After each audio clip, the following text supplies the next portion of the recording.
la espiritualidad o las preguntas a veces la palabra espiritualidad está un poquito también Manoseada. sí, y tiene connotaciones negativas, la gente la toma como ahí está aquel místico, ¿no? Pero lo cierto es que ya solo preguntarte quién eres, levantarte por las mañanas y mirar al cielo, ya es cierta forma de espiritualidad y aparece, si tiene que aparecer, en cualquier momento de la vida. Yo no he sido nunca una persona espiritual, pero el hecho de haberme, a través de la física, empezado a hacer preguntas sobre, y oye, y las estrellas, y no sé qué, o sea, mi aproximación hacia esa espiritualidad ha sido científica. Pero una de las cosas que he descubierto en este trabajo es que es una pregunta que todo el mundo se hace. Tú te la hacías también. Exacto, sí, sí, sí, sí. No, yo totalmente, yo me la hacía también. O sea, yo creo que al final es una pregunta súper natural, la pregunta de, o sea, ¿existo? ¿Por qué existo? ¿Qué hago aquí? ¿Qué hacen las cosas? ¿No? O sea, realmente no es evidente que las cosas existan, que las cosas tengan que existir y que tengamos que existir nosotros, ¿no? Entonces yo creo que al final, a poco que uno tiene el tiempo para que salgan a flote estas preguntas, siempre terminan saliendo. Y son preguntas que a lo largo de muchísimos y muchísimos años han apuntado a muchas personas justamente a una respuesta religiosa. Y vamos a hacer todo ese recorrido histórico por las grandes mentes del pasado, un recorrido por cuáles han sido esas ideas. Pero una cosa interesante a remarcar es que el pensamiento existencial, filosófico, trascendental es algo que ha acompañado al ser humano desde que existe.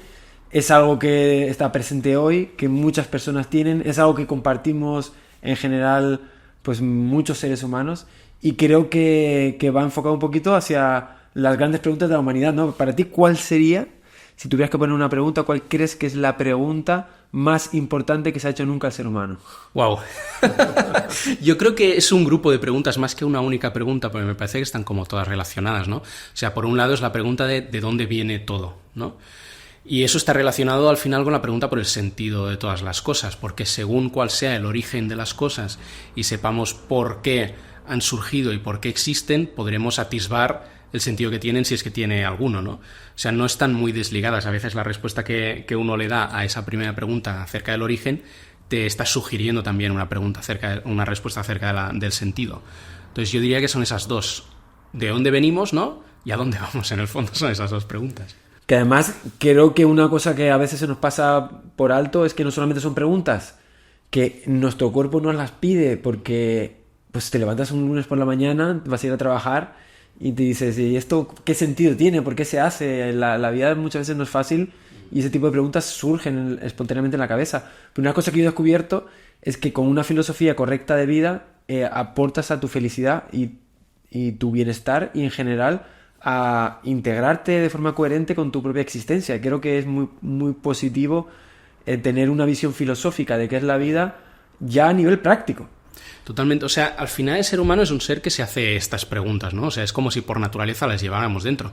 Entonces, si uno vive la vida ajeno a esas preguntas, en el fondo no está viviendo una vida propiamente humana. Sí, es como lo que decía Sócrates, ¿no? Que una vida sin examen no vale la pena vivirla. Pues es lo mismo, una vida en la que uno no se hace estas preguntas, sino que de alguna manera las acalla, las censura, las reprime, pues al final no estás viviendo la vida que le corresponde vivir a un ser humano, que es justamente haciéndose todas estas cuestiones. Y yo creo que es algo constante en la historia del pensamiento, en todas las culturas y yo diría que en todas las civilizaciones. ¿Crees que es algo que es, digamos, connatural con el ser humano? Yo creo que sí, o sea, no sé muy bien cómo lo haríamos para realmente fundamentar esa opinión, pero yo creo que sí, o sea, incluso... o sea, al menos lo ves desde el inicio, en el inicio de la filosofía, obviamente ves todo este impulso por responder estas grandes preguntas, pero es que ya incluso lo que había antes de la filosofía, que es más la mitología, las narraciones, las tradiciones religiosas y tal, en el fondo eran también otras aproximaciones a esas mismas preguntas, intentos de responder qué hace el ser humano aquí, quién lo ha hecho, si es que lo ha hecho alguien y por qué, ¿no? ¿Cuál es como el objetivo del ser humano en este mundo? Entonces sí que da la impresión de que son preguntas que llevamos de alguna manera escritas en el corazón. Pues todo este tipo de cosas son las que vamos a hablar aquí en Por el amor de Higgs. Además vamos a hacer una forma dinámica, entretenida.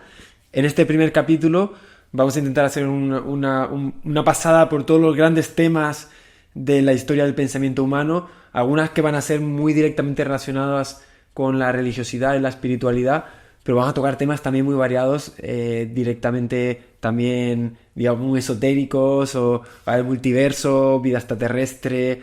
Vamos a hablar desde todos los ángulos, porque yo creo que la idea también es que no sea una conversación muy focalizada en torno a una ideología concreta, a un pensamiento concreto, sino explorar, ¿no? Claro, o sea, no hay que estar cerrado tampoco a priori, ¿no? O sea, en este como gran viaje de las grandes preguntas, no podemos como excluir a priori una respuesta, ¿no? Simplemente como por prejuicios culturales, sino que tenemos que estar de alguna manera abiertos a, vale, ¿cuáles son las opciones? Y ahora vamos a intentar investigarlas y buscar alguna manera racional de escoger entre ellas.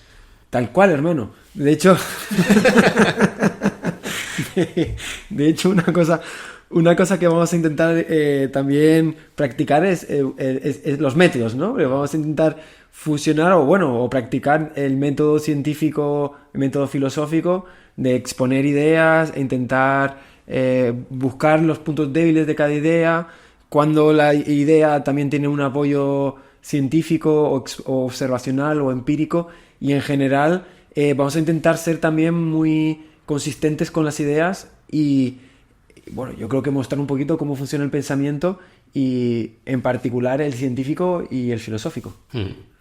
Y a partir de ahí, bueno, pues esperando que la comunidad también participe, porque un poco la gracia de este experimento es que es un viaje conjunto. O sea, yo quería iniciar este viaje, Enric quiere acompañarme, pero creo que es un viaje que, como hemos visto, yo creo que integra a toda la humanidad. Tú supongo que a lo largo de tu carrera te has encontrado muchas veces con personas que precisamente les mueve esto, ¿no? Sí, no, y además sorprende cómo todas esas preguntas surgen en lugares muy diferentes y en culturas muy diferentes y en personas muy diferentes, ¿no? Así que sí, es un tren en el que se puede subir el que quiera y que se suba la gente. ¿Y hasta qué punto crees que estamos marcados por nuestro momento histórico particular y nuestra cultura a la hora de enfrentarnos a estas preguntas? O sea, yo creo que es como inevitable, ¿no? Que uno esté hasta cierto punto influido, constreñido y tal, ¿no? Todos tenemos nuestros sesgos, pero yo creo que tenemos la capacidad de intentar, o sea, no salirnos completamente de ellos, pero sí de enfrentarnos de manera abierta a estas preguntas y teniendo sobre todo esa voluntad de buscar principalmente la verdad y no confirmar nuestra propia opinión acerca de las cosas. Entonces sí que tenemos influencias, pero no me parece que sean como tan deterministas o tan determinantes que nos impidan realmente llevar a cabo una investigación racional. Si no, no valdría la pena ponerse a pensar sobre esto. ¿Te verías hablando con Aristóteles de estos temas? Vamos, me encantaría haberme hablado con Aristóteles. Sería de esto o de cualquier otra cosa, me da igual, ¿no? Pero sí, o sea, yo creo que sí. Y de hecho, al final, o sea, muchas de las cosas de las que vamos a estar hablando, ¿no? Inicio del universo, existencia del alma, existencia de Dios y tal, tú te las encuentras ya en Aristóteles, te las encuentras ya en Platón. O sea, muchas de esas reflexiones que a lo mejor nosotros nos pensamos, ¡buah, esto es súper novedoso, súper original y tal!, ya estaba ahí prácticamente terminado. Además que son ideas que uno asocia directamente a el domingo a las 10 de la mañana de misa. Y no tiene por qué, no. Se hablan, en absoluto. Antes se hablaban en entornos filosóficos y ahora también. Lo que pasa es que ahora tenemos verdaderamente muy asociado y muy integrado dentro del pensamiento más estrictamente religioso.